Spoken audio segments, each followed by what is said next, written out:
ষষ্ঠ শ্রেণীর প্রিয় শিক্ষার্থীরা, আজ আমি তোমাদের কাছে প্রশ্ন সংকলন পারুল প্রকাশনীর একটি মডেল কোয়েশ্চেন পেপার এবং তার সম্ভাব্য উত্তর নিয়ে আলোচনা করব। তোমরা এগুলো ভালো করে দেখো এবং খাতায় নোট করো এবং বোঝার চেষ্টা করো।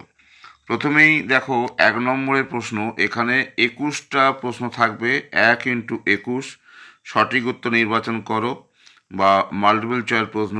প্রতিটি প্রশ্নের পূর্ণমান হচ্ছে 1x21। দেখতে পাচ্ছ তোমরা 1x21। এখানে মোট 21টা প্রশ্ন আছে 21 নম্বরের। তাহলে শুরু করা যাক।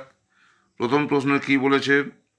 নততল যত হেলানো হয় তার যান্ত্রিক সুবিধা তত বাড়ে। এখানে দেখো 4টে অপশান আছে, তার মধ্যে তাহলে প্রথম অপশানটা সঠিক, এ। একটি নবীকরণযোগ্য শক্তির উৎস হচ্ছে সৌরশক্তি। এটা তোমরা টেক্সট বইতে পড়লেই পাবে। তাহলে এখানে 4টে অপশানের মধ্যে এটা হচ্ছে সঠিক উত্তর। প্রদত্ত কোনটি ধাতু নয়? এখানে দেখো প্রত্যেকটি ধাতু এক্সেপ্ট গন্ধক, তাহলে গন্ধক হচ্ছে কারেক্ট অপশান। সব শক্তি শেষ পর্যন্ত কোন শক্তিতে রূপান্তরিত হয়? না, তাপ শক্তিতে। তাহলে 4টের মধ্যে সঠিক উত্তর হচ্ছে সি, তাপ শক্তি। এইভাবে পরপর দেখো। জিয়ারডিয়া হলো এক প্রকার প্রোটোজোয়া, তাহলে সি সঠিক উত্তর। একটি তরল ধাতু হচ্ছে পারদ। আমরা জানি ব্যতিক্রম হিসাবে সব ধাতুই কঠিন হয়, কিন্তু তরল ধাতু একমাত্র হয় পারদ।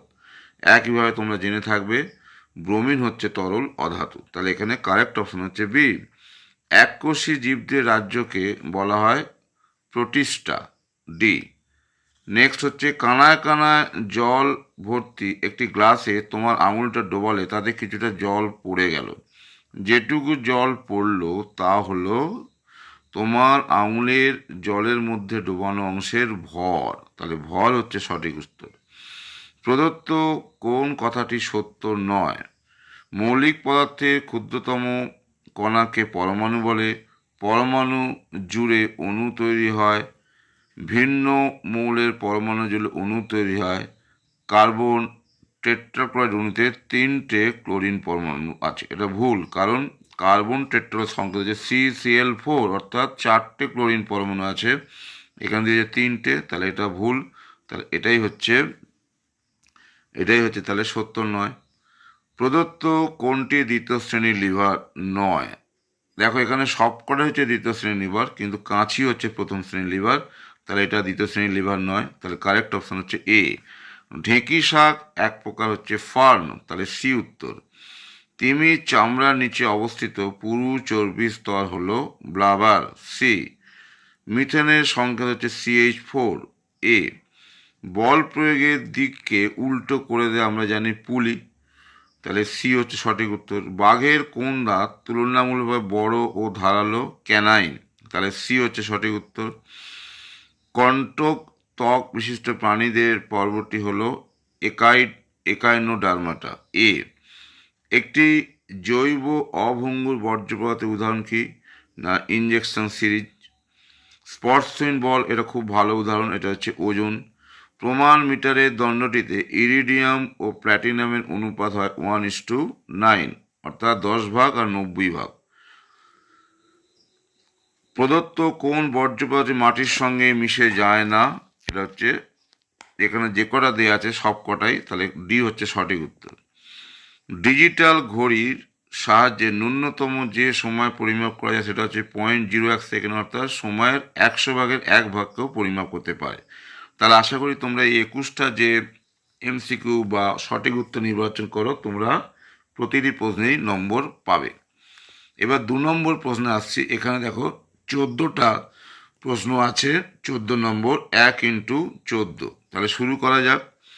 ক্লোরিনের পারমাণবিকতা 2 হলে একটি ক্লোরিন অণুর সংকেত কী হবে? Cl2। জলের তড়িৎ বিস্তারণ ক্যাথোডে কি উৎপন্ন হয়? H2 গ্যাস উৎপন্ন হয়। টেনে স্প্রিংয়ের দৈর্ঘ্য বাড়ালে কোন শক্তি সঞ্চিত হয়? স্মৃতিশক্তি। চটের তৈরি ব্যাগ কী ধরনের বর্জ্য পদার্থ? জৈব ভঙ্গুর বর্জ্য পদার্থ। বাড়ির একটি ইলেকট্রনিক্স বর্জ্য পদার্থের নাম কি? কম্পিউটারের ভাঙা মনিটর। নৌকার ডাঁড় কোন শ্রেণীর লিভার? দ্বিতীয় শ্রেণীর লিভার। কোনো একটি চুম্বকের ক্ষেত্রে চৌম্বক শক্তি কোন শক্তিতে রূপান্তরিত হয়? যান্ত্রিক শক্তিতে রূপান্তরিত হয়। খাদ্য পিরামিডের প্রতিটি ধাপকে কি বলে? পুষ্টিস্তর বা ট্রফিক লেভেল। 9 নম্বর প্রশ্নে কি বলছে? ছত্রাকের দেহ কি দ্বারা গঠিত? হাইফা নামক রংহীন সরু লম্বা সুতো দিয়ে গঠিত। এখানে এটা হাইফা, এটা লিখে দিয়েছি আমি, তোমরা দেখে নাও। হাইফা নামক রংহীন সরু লম্বা সুতোর মতো অংশ দিয়ে গঠিত। লাল পিঁপড়ের আর এক নাম কি? স্থানীয় নাম হচ্ছে কুরকুট। তোমরা টেক্সট বইটা ভালো করে দেখে নাও। কাঠের গুঁড়োর সঙ্গে লোহার গুঁড়ো মিশে থাকলে সেক্ষেত্রে চুম্বকের সাহায্যে উপাদানগুলিকে আলাদা করা যায়, কারণ সেক্ষেত্রে চুম্বক লোহারগুলোকে আকর্ষণ করে টেনে নেয়। নততলের একটি ব্যবহার কি? লরিতে ভারী পণ্য তোলা। 13 নম্বর প্রশ্ন কি বলছে? একটি ফার্নের উদাহরণ তাহলে কি হচ্ছে? ঢেঁকি শাক। এটা হচ্ছে সত্য, যেটা আগেই তোমাদের বলেছি। পশ্চিমবঙ্গের একটি ব্যাঘ্র প্রকল্পের নাম কি? সুন্দরবন ব্যাঘ্র প্রকল্প। এবার আমি 3 নম্বর প্রশ্নে আসছি। এখানে 7টা প্রশ্ন উত্তর দিতে হবে। প্রতিটি প্রশ্নের পূর্ণমান হচ্ছে 2, 2 × 7। এখানে লেখা আছে দেখো, 2 × 7 14 নম্বর। তাহলে প্রতিটি প্রশ্নের উত্তর 2 নম্বর করে আছে। আমি কয়েকটি উত্তর বলছি, বাকিগুলো তোমরা টেক্সট বইটা দেখে নেবে। গতিশক্তি থেকে তাপ শক্তিতে রূপান্তরের দুটি উদাহরণ কি বলা যেতে পারে? দেখো, হাতে যদি হাত ঘষা যায় তাহলে হাত গরম হয়, তাপ উৎপন্ন হয়। আবার তুমি যদি বাইক চালাও তাহলে ইঞ্জিনের সাইলেন্সটা গরম হয়ে যাবে, বা তুমি যে কোনো গাড়ি চালালে ইঞ্জিন গরম হয়ে যেতে পারে। এই দুটোই হচ্ছে মোটামুটিভাবে গতিশক্তি থেকে তাপশক্তির রূপান্তর। দ্বিতীয় শ্রেণীর লিভার কাকে বলে? তোমরা জানো যে লিভারের যান্ত্রিক সুবিধা সবসময় একের থেকে বড় বা বলবাহু ভারবাহুর থেকে বড় হয়, তাকে আমরা দ্বিতীয় শ্রেণীর লিভার বলি। এটা তো একটা টেক্সচুয়াল প্রশ্ন, বায়োলজিক্যাল প্রশ্ন, বইটা দেখলেই পেয়ে যাবে। H2, এটা রসায়নের প্রশ্ন। কি বলা যেতে পারে? H2 এর সংকেত থেকে কি কি জানা যেতে পারে? দেখো, হাইড্রোজেন ও অক্সিজেন মৌল দ্বারা গঠিত, এটা বলা যেতে পারে। এই জলের মধ্যে দুই পরমাণু হাইড্রোজেন আছে, একটা অক্সিজেন পরমাণু, এটা বলা যেতে পারে। H2:O2 1:8 অনুপাতে হাইড্রোজেন আর অক্সিজেন মিলে জল গঠিত হয়েছে, এটা বলা যেতে পারে। হাইড্রোজেনের জলের আণবিক ভর 18, বা 1 মোল হাইড্রোজেন মানে বলতে পারি 18 গ্রাম। 1 মোল হাইড্রোজেন, 1 মোল জল মানে হচ্ছে 18 গ্রাম। আর হাইড্রোজেন গ্যাস, এই জলের আণবিক ভর তুমি 18 বলতে পারো, আর 1 মোল জলের ভর বা আণবিক গুরুত্ব হচ্ছে 18 গ্রাম। তোমাদের দুটো বলেছে, 2-3টে বললেই হবে। 2 নম্বর দুটো বলবে, বা বড় জোর একটা বেশি বলবে।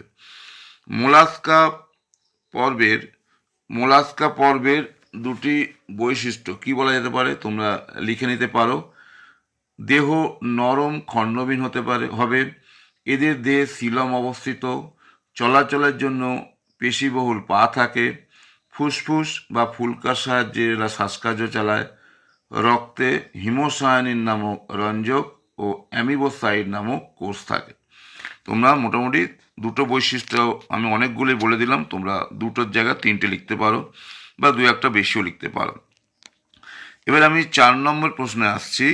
3 × 7 অর্থাৎ 21 নম্বর। তোমরা দেখো এখানে 3 × 7 21 নম্বর। এখানে কি কি বলেছে? মৌলগুলির চিহ্ন লেখো। হিলিয়াম He, ম্যাঙ্গানিজ Mn, সোনা Au, পটাশিয়াম হচ্ছে K। হাইড্রোজেন ক্লোরাইড যৌগটিতে কোন কোন মৌল থাকে?